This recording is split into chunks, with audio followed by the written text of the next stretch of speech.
Hollywood, California, Monday, September 28th.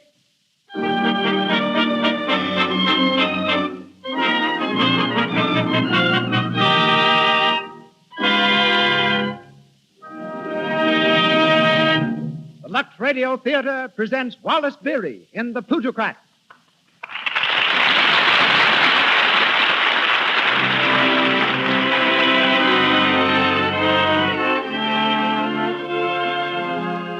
Lux presents Hollywood. Our stars, Wallace Beery, Clara Kimball Young, Marjorie Rambeau, Cecilia Parker, and Eric Linden. Our guests, Victor Young, Walt Disney, Mickey Mouse, Donald Duck, and Carol Ann Beery. Our musical director, Louis Silvers. All brought to you under the direction of Hollywood's renowned producer, Mr. Cecil B. DeMille. Tonight, we celebrate the 100th broadcast of the Lux Radio Theater, and many of Hollywood's notables are here to observe the occasion with us. Among those in our audience, I see Madame Schumann-Heink, Carmel Myers, Sari Maritza, and Benny Baker. And to all our listeners, a hearty welcome from Lux.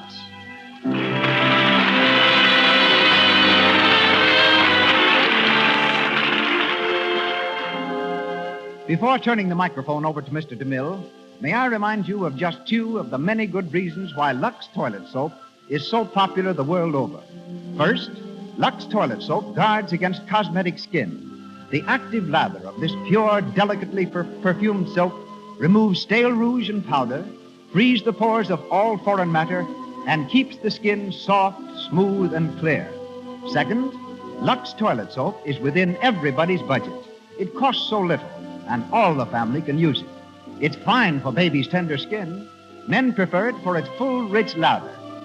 With your next order, remember to add, and 6 cakes of Lux toilet soap. And now the man who has given us some of our greatest motion pictures and many of our most glamorous stars. Ladies and gentlemen, the producer of the Lux Radio Theater, Mr. Cecil B. DeMille.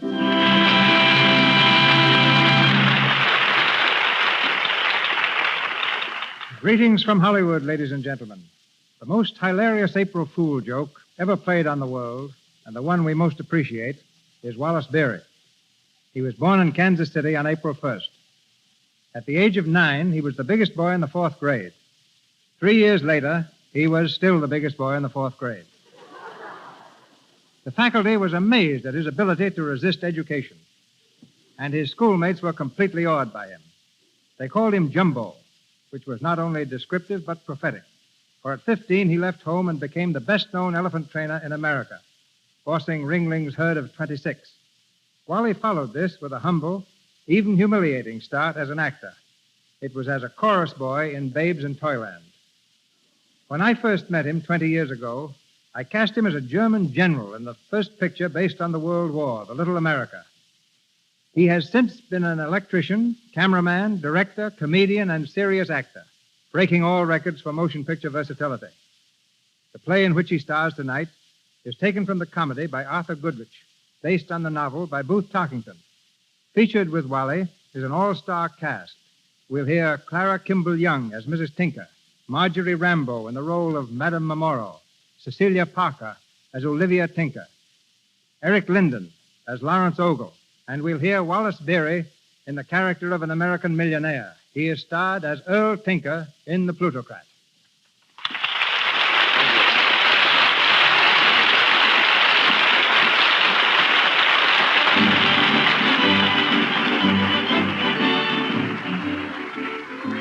We're in a stateroom on board the steamship Doomveer. It's evening of the first day out, and already Mrs. Tinker has succumbed to the rolling sea. She lies in her berth, an ice bag on her head, a hapless, hopeless, helpless expression in her eyes. Earl, her husband, sits at her side, filled with concern.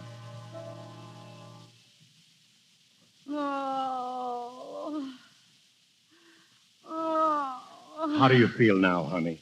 Terrible. Oh, gosh, I hate to see you feel like this. Ain't there anything I can do for you? No, just go away.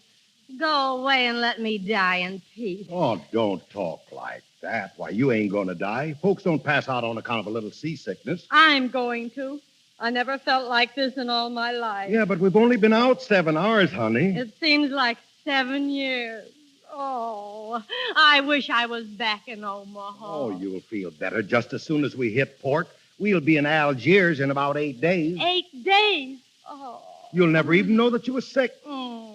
You know, I was speaking to the captain just after dinner. He said all this talk about seasickness is just imagination. Not with me, it isn't. Well, you probably ain't seasick at all. You just feel bad on account of that lemon meringue pie that you had for dinner.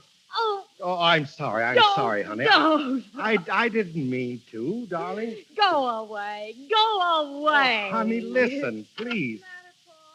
Oh, it's your ma. I think she's a little upset. All right, I'll take care of I her. tried to do something for her, but she keeps on telling me to go away. Maybe you'd better. Well, if you say so, baby. Seems a shame, though. Here we are, the first real vacation in 10 years, and your ma has to go get seasick. Please, Pa, I think it would be a lot better if you left her alone. Huh? What's the matter with you? Nothing, I just... You look all green around the gills. Oh, don't. Say, you ain't got it, too. Olivia. Oh, my. Oh. Well, for Pete's sake. You get into bed there with your ma, Olivia. I'll fix you up. You leave her alone, Earl Tinker. Yeah, but, honey, listen. I'll take care of You her. can't even take care of yourself. If you just let me alone, I can. Go on now. Go away. All right, all day. This is going to be a swell trip for me. I can see that. I'll be up in the lounge if you want me.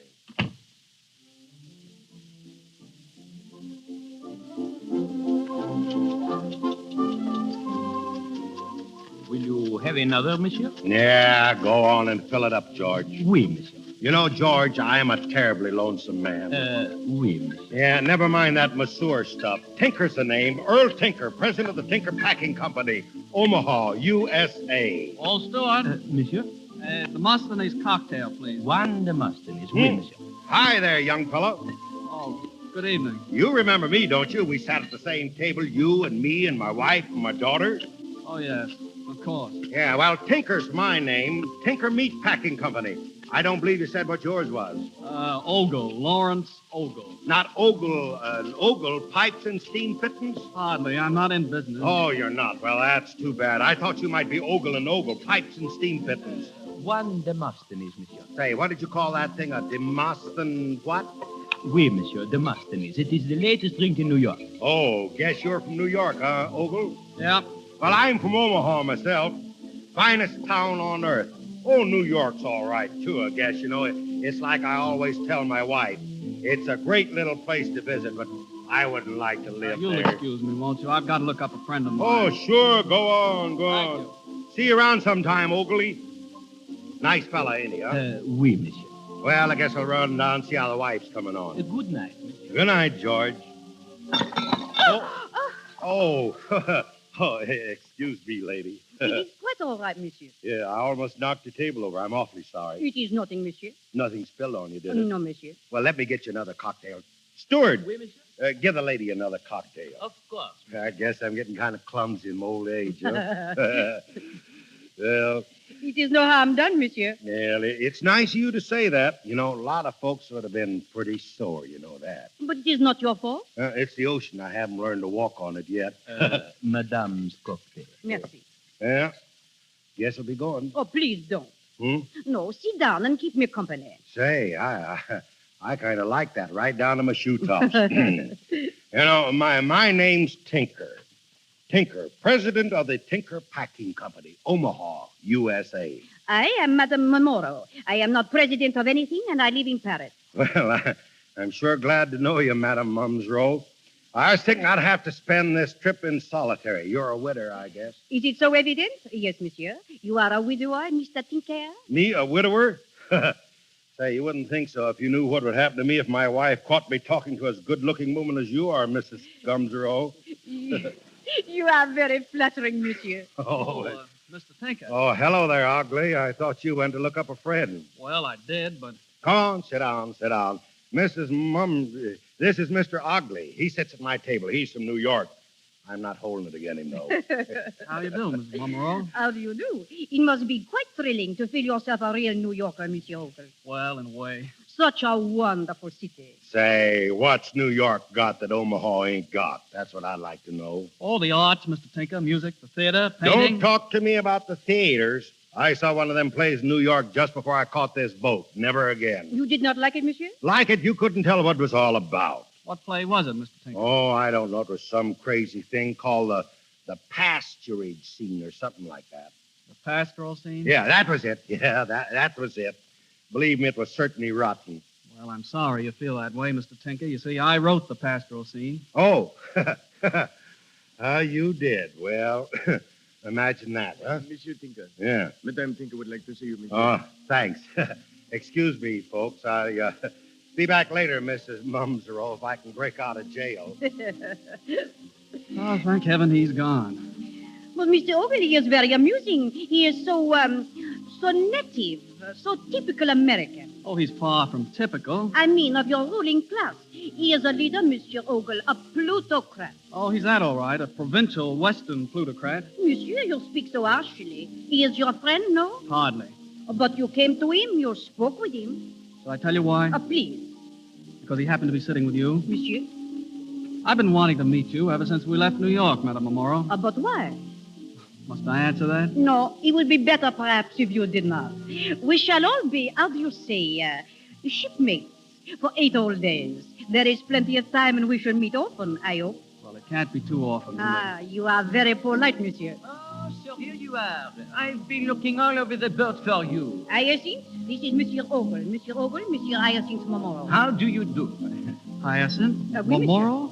It is late, Mama. I think maybe we had best to scram, no? Well, excuse me, but... Do not mind him, monsieur. My son, he makes a study of American slang, eh? Son? Did you say your son? But yes, you think that's so strange? Well, it's incredible. You're so young. Oh, 2 times you are polite, monsieur. I am glad that I look so young to you. Come, Hyacinth. Good night, Monsieur Ogle. Good night. So long, Mr. Ogle. See you in the funny papers, eh bien?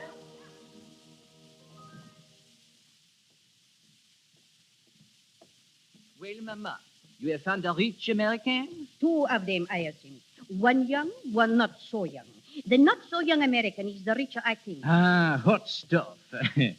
Well, I say good night, Mama. De bien, mon cher.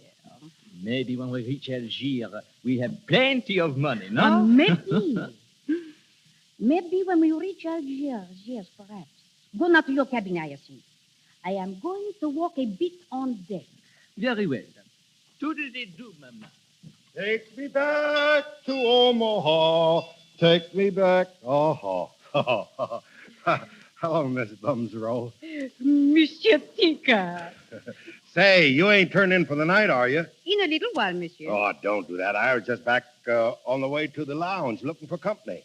Ah, it is too bad. But there is always tomorrow and the next day and the next, is it not so? Well, My chair is out on the promenade deck. If tomorrow morning after 10 you should be lonely. Yeah, well, I might be at that. You know, my wife and daughter ain't very good company right now. Then I will look for you tomorrow. Say, that'll be fine, Mrs. Maria.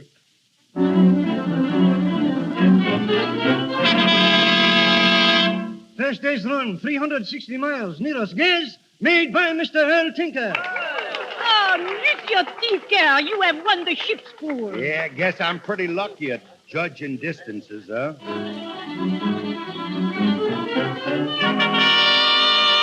Fourth day's run, ship's pool, won by Mr. Earl Tinker. Encore. It is incredible. It must be your company, Mr. Mumro.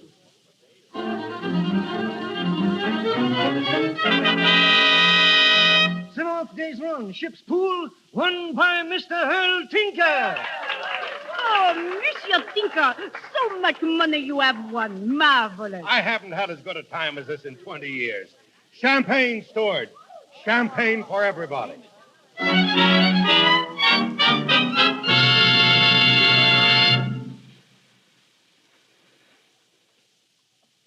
Oh, Steward. Oui, Monsieur Ogle? What time do we dock tomorrow? 9 o'clock, Monsieur. Thank you. Shall I bring you a blanket, Monsieur? It is cold here on deck. No, don't bother. Very well, Monsieur. Oh, excuse me. Oh, I beg your pardon, Miss Tinker. I'm afraid my chair is in a rather bad position here. I'll move it. It's funny, isn't it? What? I told Mama when she asked me to come up here that I'd probably bump into you. I see that I did. I'm sorry. Sorry to meet me? Yes, you always made that perfectly clear. Oh, you know I didn't mean it that way. It doesn't matter. I was looking for Papa. Well, I haven't seen him. You know where he is? No, not the faintest idea. That's not true. You know perfectly well. He's on the upper deck with Madame Amora. Oh, is he? And you know it and I know it, but Mama doesn't. If she did. Yes, I can imagine. No, you can't. Not possibly. There's one thing I want to say to you, Mr. Roble. You won't believe it because you come from New York. Papa is good. Oh, is he? Yes. I knew you'd say just that and just that way. Oh, is he? Oh, you make me so angry. And then I get angry all over again because I can let you make me angry. Well, I don't understand. I'm sorry, really. Listen, Mr. Roble. Tomorrow morning we'll all be getting off the boat at Algiers. I'll probably never see you again. I said there was one thing I wanted to tell you, but there's more. I've sat at the table with you every day for 8 days. It hasn't been pleasant for me, not any pleasanter than it has been for you. And I know how unpleasant it's been for you. Well, really, Miss Tinker. Don't interrupt. I know what you think of Papa, what you think of me because I'm his daughter. You think he's just a common, ordinary provincial Westerner that happens to have some money. Well, he isn't. You think you're oh so vastly superior. Well, you're not. And if you only knew what he thinks about you, of course that wouldn't matter to you, not one bit. He hasn't understood your unpleasantness. He just thinks you don't know any better. And you think I do? Of course you do. Thank you. If I see your father, I'll tell him you're looking for him.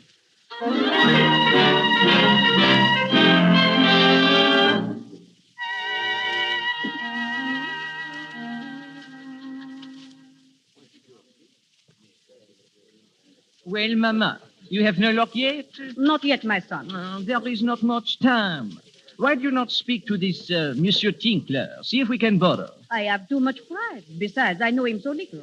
Then I am what they say, all washed up. Later, he journeyed to the edge of the desert, to Binda. He told me so just before. You mean perhaps we go to Binda also? It is not impossible. Life, it is just an adventure, is it not so? Eh bien. Perhaps at Binda, I feel much different. I do not know. Only one thing I know. Somehow you must have everything. Oh, baby. You wish to be an impresario, a great manager of the opera. Is it not so? It is the one thing you wish. Okay, a great impresario. It will take much money. And how? It shall come. If I can but see you started for success and happiness, there is nothing I will not do. Mama. Madame Amoro. Ah, Mr. Oakley, come and sit down. Thank you. I think perhaps you should finish your packing. Oui, Mama. I will be finished in 2 shakes. Well, my friend? Orally, I'm angry with you. Oh, but why? I've been waiting an hour. Where have you been? On the deck. Oh, it was lovely there. With that creature Tinker, I suppose. Yes, he was there, too. He is the most extraordinary man. Oh, I'm not interested. Sometimes I almost think you do not like him. Like him? Orally, you know he infuriates me, just being what he is. Besides, I hate him because you seem to like him. Ah, jealousy? Well, call it that if you like. Perhaps, my dear, that is what I wish. Orally. Listen to me. We are almost at Algiers. You promised me that you will take that trip by automobile through the mountains to Binda. Yes. Once, years ago, I took it. Oh, I wish I could do it again. Well, why don't you? Africa. It is a place of magic, a place of strange enchantment. It changes people. For that, I could wish not to go back to Paris, but to stay. Just to see Africa bewitch you. Well, I'm bewitched already. Orally, come with me to Bindar. I can take a motor and we can drive through the wilderness, over the mountains, lost, away from the world, No. together. It would not do. You see, I am very conventional. But with your son. Ah, he goes too? Of course. Well, perhaps. I wish very much to go to Binda. Well, here I am again, Mrs. Numero.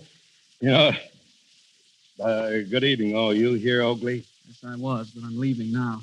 You won't forget, Mrs. Oh, no. Of course not. Bonsoir, monsieur. I don't think the young fella cares about me, huh? Well, our last night out, Mrs. Numero.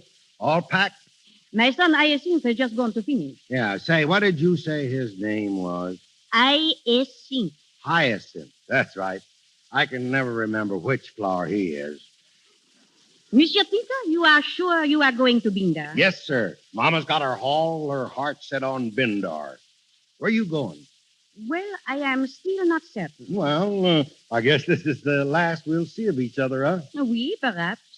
But I have a feeling, a very strange feeling. that we shall meet again, Monsieur Tinker. No. Oh, yes. Oh. Perhaps even at Binda. That'll suit me.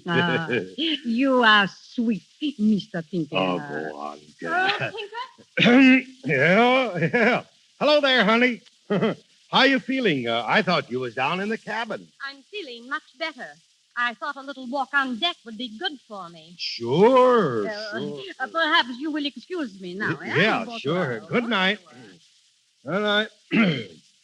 Well, honey. Earl Tinker, was that Frenchy woman patting your shoulder? Who, me? My shoulder? Yes, your shoulder. No. You must be seeing things, honey. Oh, maybe. Good gosh, honey. You, what's the matter with you? You know, I haven't done anything. No? How do I know, Earl Tinker, what you've been doing while I've been seasick? I guess no married woman ought to take a sea trip with her husband unless she's a good sailor. No, honey. You know, every day on this trip, I've been so lonesome. Oh, you've never been lonesome in your life. Well, listen, Mama, will Keep you... your hands off me, Earl Tinker. And listen to this. If you ever go chasing off after any other woman, Well, I'm just warning you, that's all. Oh, say, I don't need any warnings. I'm going back to the cabin. And I think you'd better come, too. Yeah, I'll be right with you, honey. Gosh. Monsieur Tinker? Mm-hmm. Here is the daily bulletin, monsieur. You did not ask for it this afternoon. No. Thanks, George. You know, George... Oui, monsieur? Suppose there's a place that's just loaded with danger, and suppose a man's wife is just set on his going there. What can he do? Do? He must do nothing. He must go like a man or be a coward. Yeah? Well, I'm pretty much of a coward, but Mama insists on going to Bindar.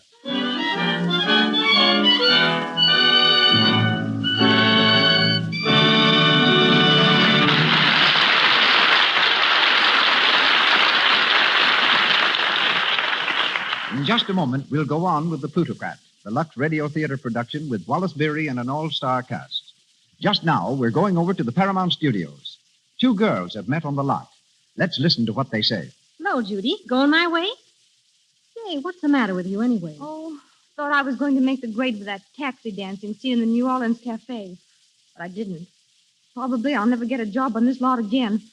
Or any other, I guess. Oh, get hold of yourself, Judy. It'll come out all right. Flo, it won't.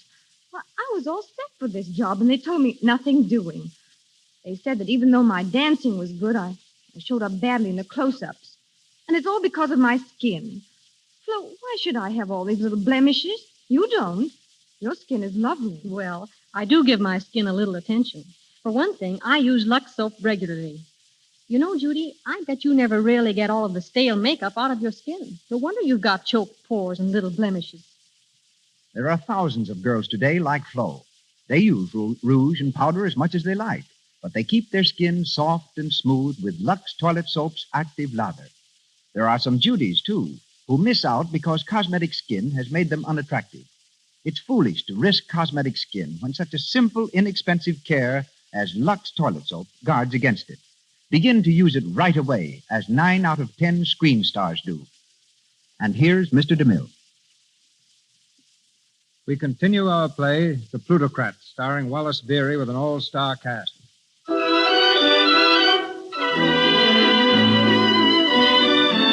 Several days have passed, and our friends from the boat are now stopping at a tourist hotel in Bindar on the edge of the desert.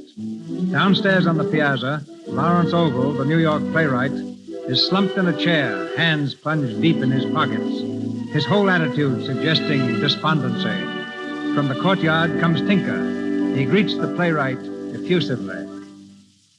Well, look who's here. Little old New York himself. How are you, Mr. Tinker? When did you arrive? This afternoon. That's so. I've been out on a little trip across the desert all day. Well, how you standing it? Standing what? Why, this place here, you know, the heat, flies, bottled water, and all that. Everybody jabbering around in foreign languages. Say, have you had any fleas yet? No. That's good. Neither have I, but Mommy. Well, we won't go into that, you know. Thanks.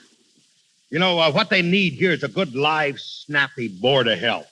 Now, you take all these smells around here, for instance. I didn't realize what could be done in the line of smells. But over in that town of Sibioki, where I was today, I ran across one smell that had anything that I ever smelled stung to death. Sibioki. That a funny name for a town. Is it any funnier than Omaha? Well, at last you said something. Up to now, it's been like talking to you has been like coming out on a train east from Chicago. I was listening to you, the sort of thing one gets on trains west of Chicago? Sure, free and friendly. Well, that's one reason a lot of us stay east. Well, it would improve you to go west, you know. No, thanks. I prefer civilization. Now, what are you doing out here? That's what I'd like to know. Well, suppose you ask Madame Memorial about that. Madam, is she here? You don't expect me to believe you didn't know she was coming. Well, what in thunder are you talking about? Papa, Yes, Olivia. Mama wants to see you, Papa. Oh, yeah. Where's she? Upstairs. She wants to know where you've been. Well, I've been right here talking to Mr. Ogley. You know, remember Mr. Ogley, baby, there? Yes, I remember him. Yeah. Thanks. Mr. Tinker, Mm-hmm. a letter for you. It was left at the desk. Oh, at the desk. I see. Thank you, Georgie. No trouble at all. Left at the desk. That's funny. Yeah, ain't it? Must be a bill. In a lavender envelope. Well, And perfume, too. A perfume bill. Yeah. You can't tell anything about these foreigners. You know, they do funny things sometimes. I guess I better run on upstairs and see them all. So long, Mr. Ogley. Of course, Mr. Ogle, that bill is really a note from your French lady. She isn't my French lady. I saw you arrive with all those bags. You didn't look very happy. I wasn't. You don't look happy even now. I'm not. Goodbye. Aren't you going to stop and have tea with me? Tea with you? Why not? Besides, I want to talk to you about yourself. Oh, what again? I was rotten to you on the boat, wasn't I? Tell me, was it you who suggested this trip to Bindar, or was it your French lady? I tell you, she isn't my French lady. Which? She suggested it. Then she is after Papa, isn't she? Yes. She as much as told me so right after we arrived here. And that's why you're looking so miserable. Of course, she's nearly old enough to be your mother. No, don't rub it in. It's all over with now. I just made a fool of myself. That isn't the worst. I'm a failure. A failure, the great Mr. Ogle? I had a play on in New York, the pastoral scene. Yes, I know. I saw it. Did you like it? Not much. No, you were right. It's a flop. I thought it'd be such a surefire hit that I took this trip on the strength of it. And here I am on the edge of the desert, flat, stony, broke. Not really. Isn't it a laugh? When you remember how cocky I was on the boat. I've sort of shrunk a bit, haven't I? Think of you being humble. You don't know how becoming it is. Well, you'll just have to sit down and write another play, a better one. I have written a better one. Producer has it now, but he'll never put it on, not after this washout. Well, what are you going to do? I haven't the remotest idea. I haven't even got a return ticket.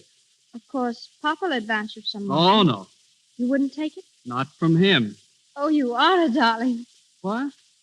You see, I changed, too. Well, I should think you had. I hated you on the boat, partly because you were so aloof and patronizing in New York. But down underneath, you're strong and gritty and chivalrous and impossibly masculine and stubborn, just like Papa. What?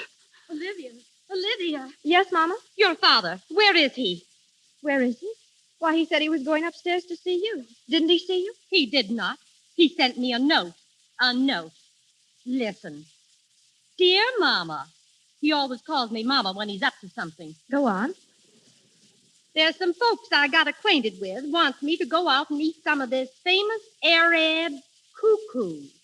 Now, what in heaven names are cuckoos? Maybe he'll explain. Oh, he'll explain all right. He'll explain plenty. Listen to this. You and Baby go right ahead and have your dinner. I'll be back early. At least, pretty early. Lovingly, Earl. Did you hear that? Lovingly. But, Mama, there's nothing wrong in that. Oh, yes, there is. No man ever sends love to his wife unless he's making love to another woman. Mama. Well, I'll find out who it is. I'll find out. And when I do... Oh, Monsieur Ogle. Oh, good Lord. Who is this? Bonjour, madame. Mademoiselle. How is tricks, eh? How do you do? I'd seen that young man someplace. Oh, but yes, madame. On the boat, perhaps, I was traveling with my mamma. Mama, let's go upstairs. Just a moment. Is your mother stopping here now? Ah, you said it, madame. But where she is, I do not know. She says she's going to eat this famous Arab food. Oh, indeed. Mama, please. And was that famous food called by any chance cuckoos? Cuckoos? Cuckoos? What is cuckoos? That's what I'd like to know. So he's with her, is he? Mama, don't. Oh, let me alone. He was with her all the way over on the boat, patting his shoulder. I saw her, and he's with her now. Just wait until he comes home. I'll cuckoo him. Just wait.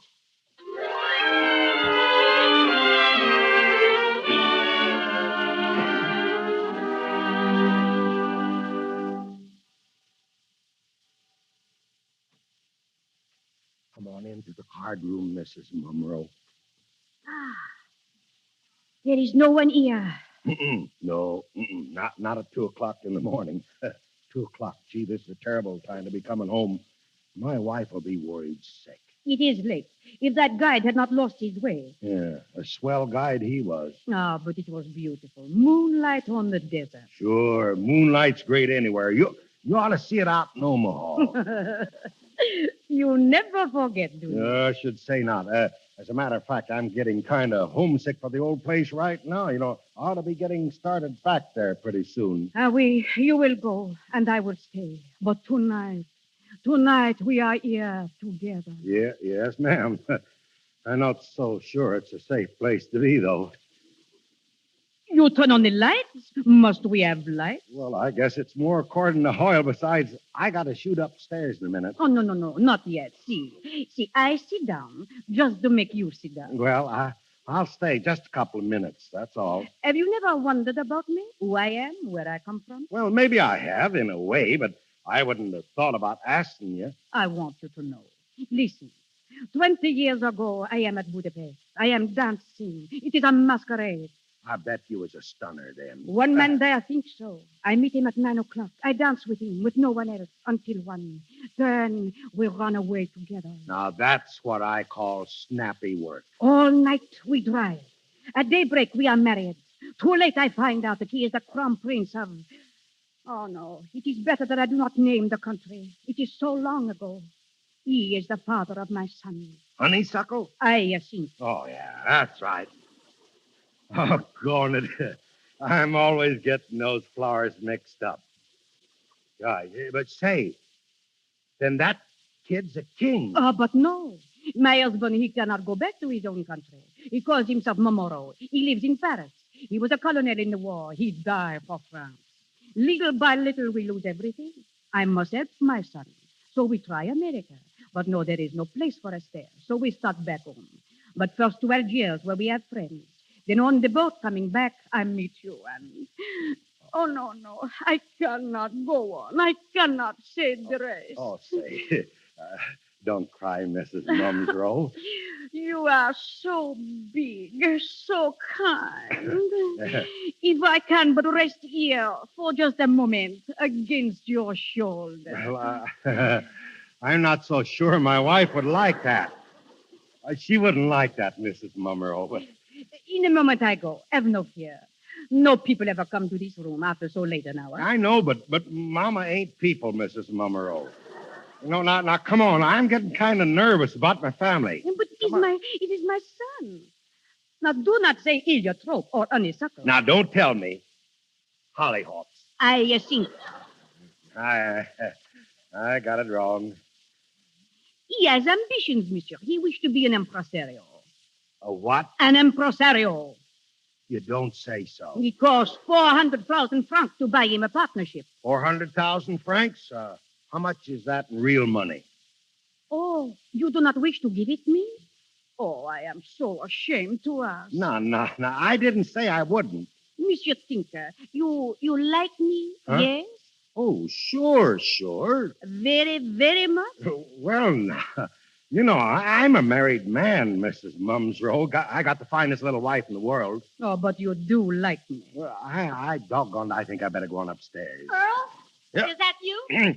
Yeah, gosh, it's Mama. Mrs. Mumsrow, you step out on the balcony, will you? Go on, get out like a good girl. Very well. But I will see you tomorrow, no? No. Yeah, What? I mean, yes. Go on. Good night, monsieur. Good night, monsieur. And I'm back in Omaha. Earl Tinker, Uh-huh. where have you been? Oh, hello, honey. Gee, did you get my note? I certainly did. Well, everything's all right then. That's fine. What's fine about it?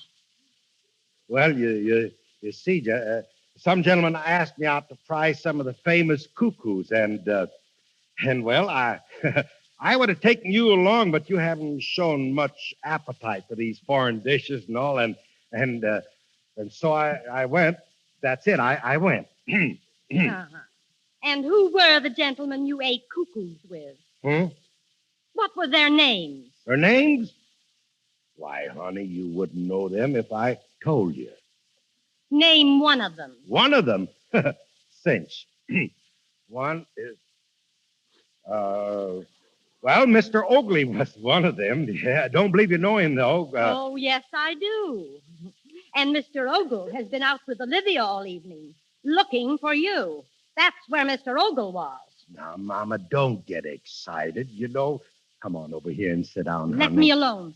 I know where you were, Earl Tinker, and I know who you were with. You ought to be ashamed. But I ain't done nothing to be ashamed of, honey. Coming home at 2 o'clock in the morning. I can explain that, Mama. We had a guide, and after we ate the cuckoos, the guide showed us around, and he got lost. Lost? What kind of a guide was he? An Arab guide? Now, look, Mommy, I can explain. Don't bother to explain, Earl Tinker. I don't want to hear any more of your lies. Oh, Mama, After 25 years. 25 years! This has to happen. Nothing's happened, honey. Well, it won't happen again. I'm going home. I'm leaving this place tomorrow. All right. I'll get the tickets. You needn't bother. I'll get them myself. You don't mean you're going home alone? No, I'm going with Olivia. What about me? I don't care what you do. Stay here if you like. I don't care. Oh, now. That ain't no way to talk. You don't mean that, Mama. Yes, I do. And I wouldn't care if I never saw you again. That's how much I mean it. Oh! Oh, Mama, This here. has to be. Wait a second, Mama. Oh, gosh.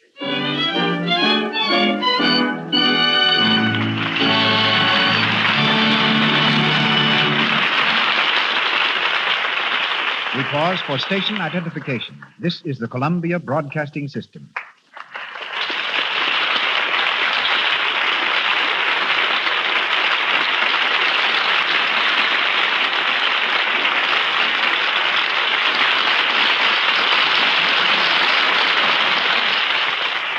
Since the advent of sound pictures just 10 years ago, Hollywood has become the world's largest colony of musicians.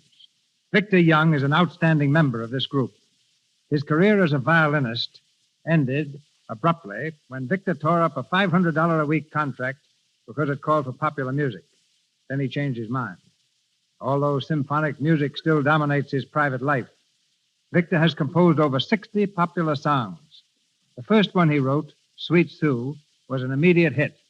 A composer and conductor at Paramount Studios, he also directs the orchestra on the Shell Chateau Radio Hour, Saturday nights. Ladies and gentlemen, Mr. Victor Young.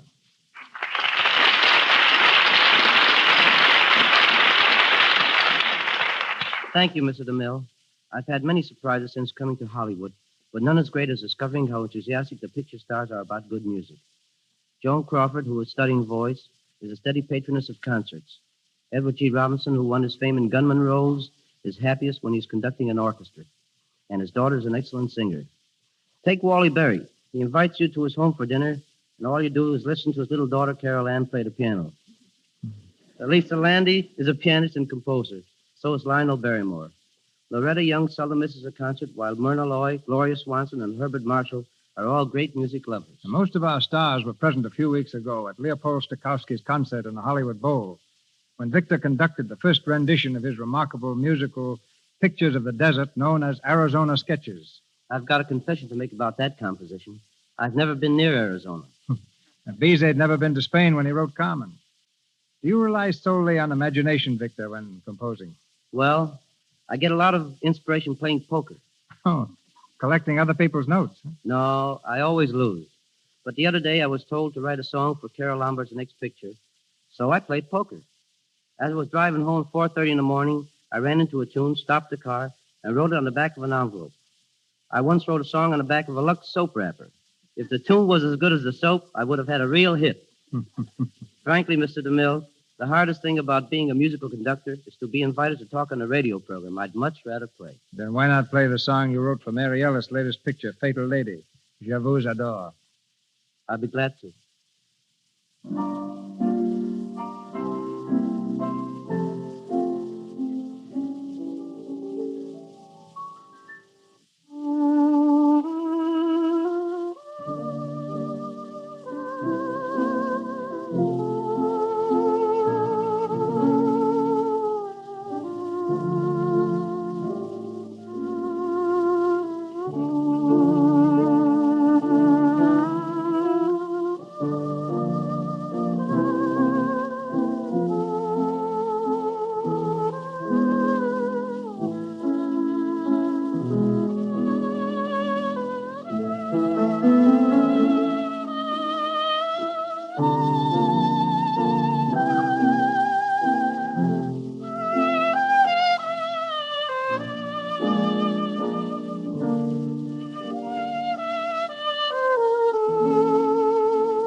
Thank you, and good night. Back to our play, The Plutocrat, with Wallace Beery and an all-star cast featuring Clara Kimball Young, Marjorie Rambeau, Cecilia Parker, and Eric Linden.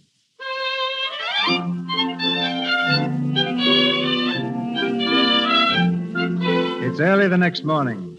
In the sunny dining room, Olivia sits at a small table, waiting for her breakfast. Lawrence Ogle, attired in a waiter's apron, comes to her side and addresses her in respectful tones. Good morning, miss. Would you care for your breakfast now? Yes, I'd like some. Lawrence Ogle, Yes, miss. what are you doing in that apron? Well, I'm the waiter, miss. The waiter? Why? Well, I had to do something. I haven't any money, you know, so I asked the manager for a job and got it. Well, I never. $9 a week and keeps. I've got it all figured out. If I hold this job and bank all my tips, I ought to have enough money saved up to get out of here by Christmas. Well, Easter at the latest. Lawrence Ogle, you're a fool. Yes, miss. Will you have some grapefruit? Listen to me. The melon's particularly nice this morning, miss. If you say miss to me again, I'll scream. Yes, miss. Listen, Lawrence Ogle, you go right out to the office this minute and resign. I'll see that you get back home all right. I'm sorry, miss, but I've got to see to that myself. You refuse to accept any help? Oh, not at all. If you could find it in your heart to leave an extra large tip, say 15 cents or maybe 20. Oh, why are you so stubborn? Well, I'll tell you why. Because I've been a failure. But worse than that, I've been a cheap, egotistical faker. I knew that last night, walking out across the desert with you by my side. You remember what I said? You were moonstruck. Well, the sun's shining now. Then you're sunstruck. Anyway, I made a decision last night. I determined that I had to work and to work hard to get back my self-respect because someday I'm going to marry the finest girl in the world. Are you sure she'll have you? Absolutely. When that girl marries, she's got to marry a man. Her parents might object to her marrying a waiter in an Arab hotel. Well, then I guess I'm out of luck. You will be, Lawrence Ogle. If Papa comes down and finds you dressed up like that, he'll laugh you off the map. Oh, he's down already. What? Sure.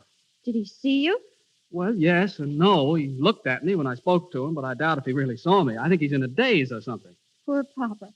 Where is he now? Outside on the porch. He's been walking up and down out there all morning, up and down, back and forth. There must be something on his mind.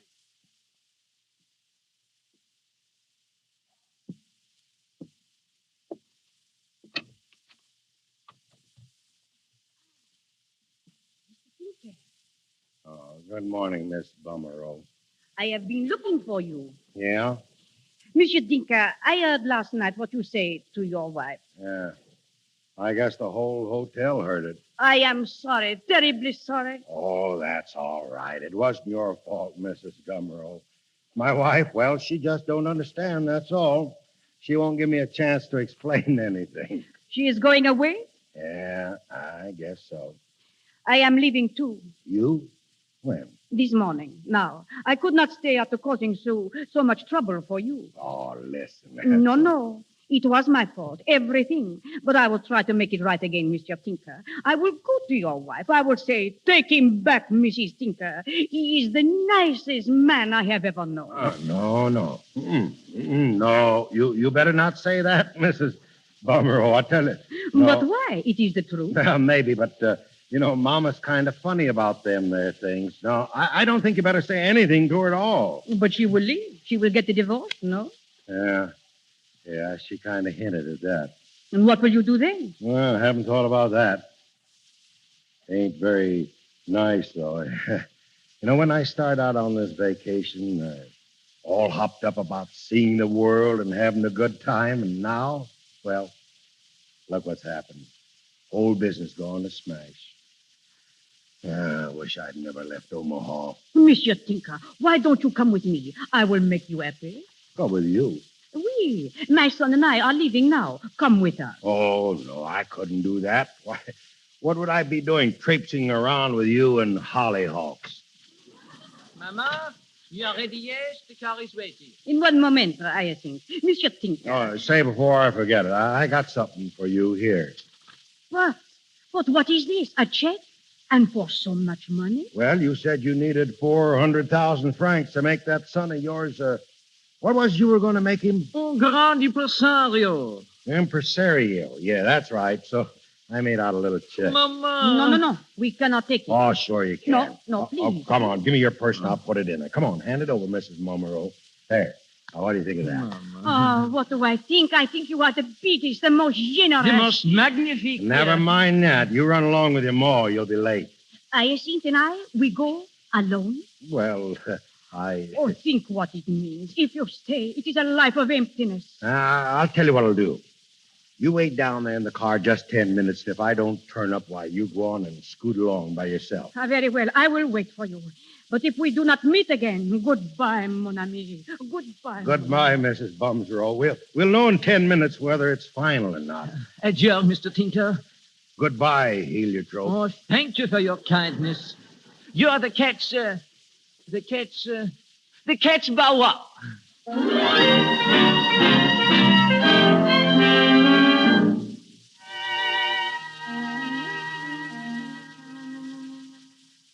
Olivia. Oh, here you are. What's all the excitement? And where is your waiter's apron? It's off. Gone. For good. Thank heaven. I suppose you were fired. I was not. I quit.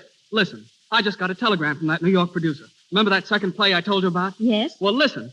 We put your other play in rehearsal before Pastoral Scene closed. Didn't want to tell you about it because we weren't sure we'd open. We did. Last night. It's a knockout. Biggest thing in years. Oh, Lawrence. Sending a check for $5,000 in advance of royalties. Oh, it's marvelous.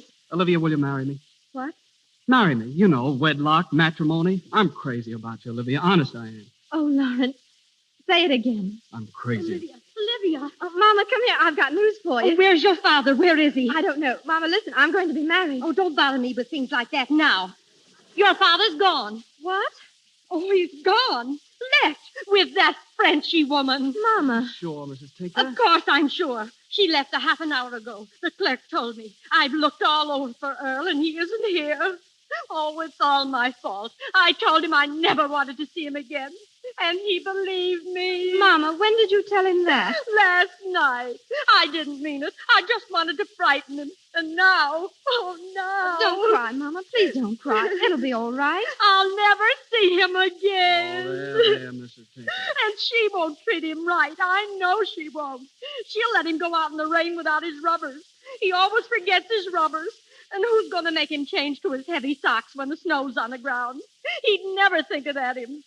Oh, Mama, please. Oh, why did I ever say such things to him? Hello, why? folks. Hello, folks. Oh, Earl, darling. Say, what is this, Oh, anyway? Earl, you've come back. You've come Sure, back. I've come back. You seem kind of glad to see me, too. Oh, I am. Where were you? Oh. Well, no place in particular. I walked down the road a ways. There's a jewelry store down there, an Arab place. I thought, well, maybe you'd like a piece of that Arabian jewelry, so I brought you some. Here, honey. Oh, Earl, thank you, darling. Then everything's all right again? I mean, you ain't sore at me or nothing like that. Of course not. Well, that's fine. That's fine. Papa, I'm going to be married. What? Married? Yes, Mr. Tinker. She's going to marry me. Why? Well, because she loves me. I love her. Well, I guess it's all right with me. Olivia always has her own way anyway. Shake. Thank you, Mr. Tinker. Well, Everything looks rosy for a while, don't it, Mama? Yes, Earl. Well, I guess it ain't been such a bad vacation after all. Of course, you got seasick. Olivia got a husband. That kind of makes up for it. And oh, yes, I made a honeysuckle an impresario. Say, Oakley, you're a pretty smart fella, ain't you? Well, maybe. Well, tell me something, will you? What in the blazes is an impresario?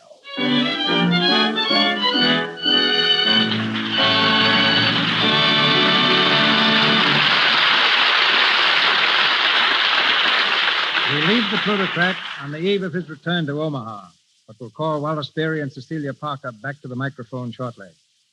Today, the world's most popular screen personality is celebrating the 8th anniversary of his debut in films. He has awards from 9 different nations.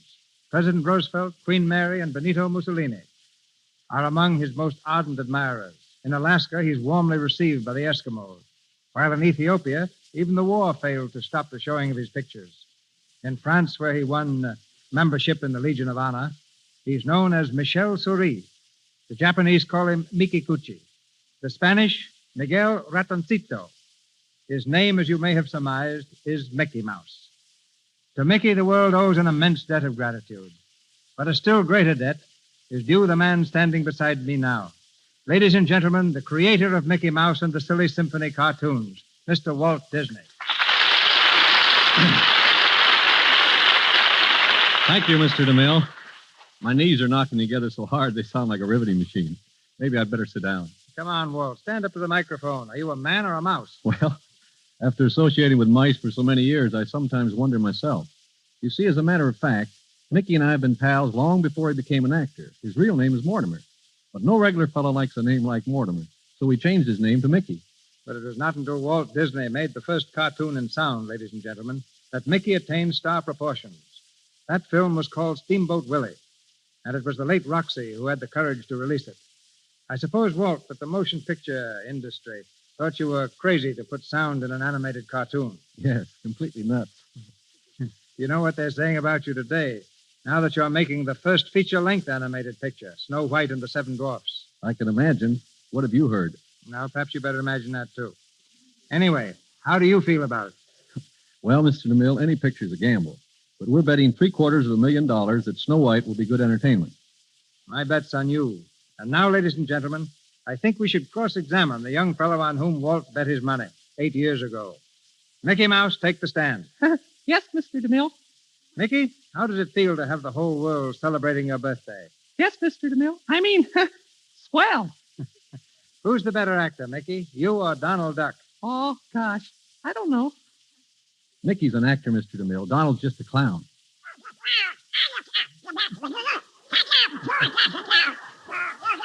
Mickey, is it true that you're jealous of Donald Duck's meteoric rise to fame? Oh, absolutely not, Mr. DeMille. Donald was starving to death singing in radio when Mickey found him. I remember on the airwaves, he was like a duck out of water. Yeah, just a wisecracker. Donald, get off Mr. DeMille's neck. Let go. There now. That's more like it. Remember, you're a star now. Yeah, and he's got a valet who washes his face with Lux soap.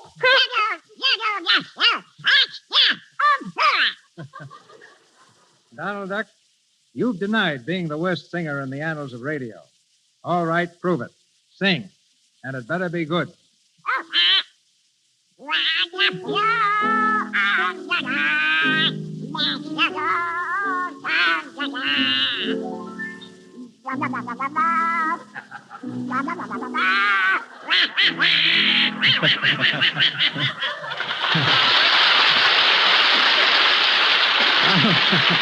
Donald, I apologize. You're wonderful. Thank you, Walt. Good night, Mickey. Good night, Mr. DeMille. Good night, Mr. DeMille.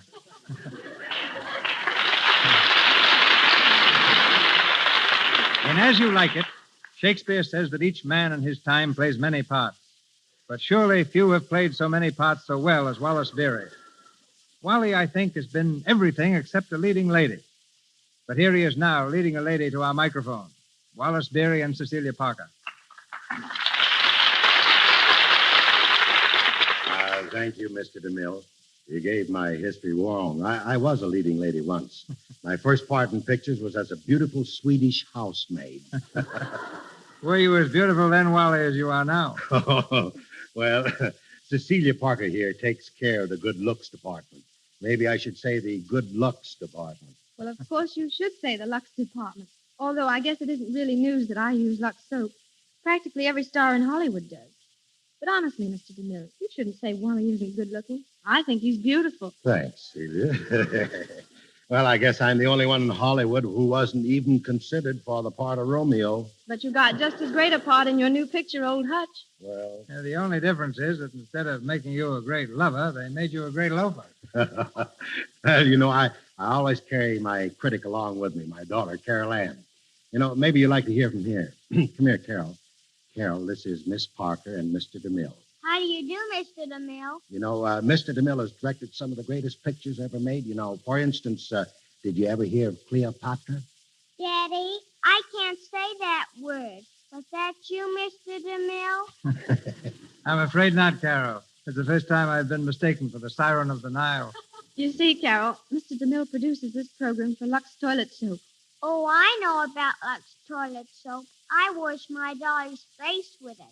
She won't let me use anything else. Well, True Hollywood doll. well, the next time that you wash your face, don't dump those suds on the lady's parrot next door, will you, please? But now, listen. Now, we forgot to ask you, how you were sitting out there, how did you like the show? The show was all right, but why didn't you do something? I can always tell when you're tired and sleepy and time to go home. Well, Mr. DeMille, I think we better say good night. Good night, Raleigh. Good night, Mr. DeMille. Good night, Miss Parker. Good night, Carol. Just a minute, Carol Ann. There's something more important than going to bed. How would you like to meet Mickey Mouse? Oh, I would love to meet Mickey. Well, Mouse. here he is. Hello, Carol Ann. Happy birthday, Mickey. Thanks. Same to you, Carol Ann. What's that noise, Mickey? Oh, that's Donald Duck. Would you like to meet him? Oh, I don't care.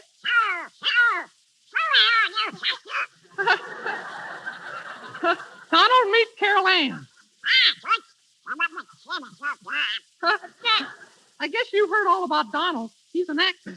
You want to hear him recite Little Boy Blue? Oh, I don't care.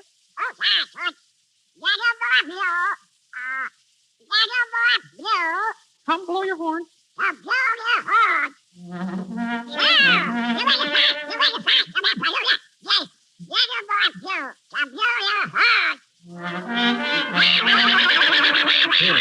Here, Donald. Don't make so much noise. Control yourself. Come on away here. Good night. Good night. Okay. Thank you, Donald and Mickey. And you too, Wallace Beery, Carol Ann, and Cecilia Parker. Ladies and gentlemen, this is your announcer, Melville Ruick. In a moment, Mr. DeMille brings word of next week's program. Tonight's star, Wallace Beery, appeared through courtesy of Metro-Goldwyn-Mayer, Mr. Young and Mr. DeMille, Paramount, and Louis Silvers, 20th Century Fox, where he wrote the musical arrangements for Shirley Temple's latest picture, Dimples. And now, Mr. DeMille. This coming week, the biggest event in baseball commences, the World Series. In observance of this, we bring you next Monday a story that will delight baseball enthusiasts and will equally delight those who think a baseball pitcher is something the water boy carries around. Next week, we give you a splendid comedy with one of the world's greatest comedians when the Lux Radio Theater presents Elma the Great, starring Joe E. Brown with June Travis.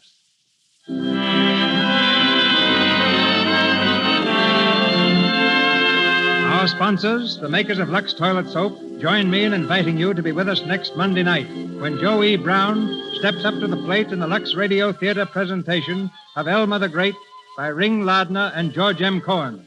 This is Cecil B. DeMille saying good night to you from Hollywood.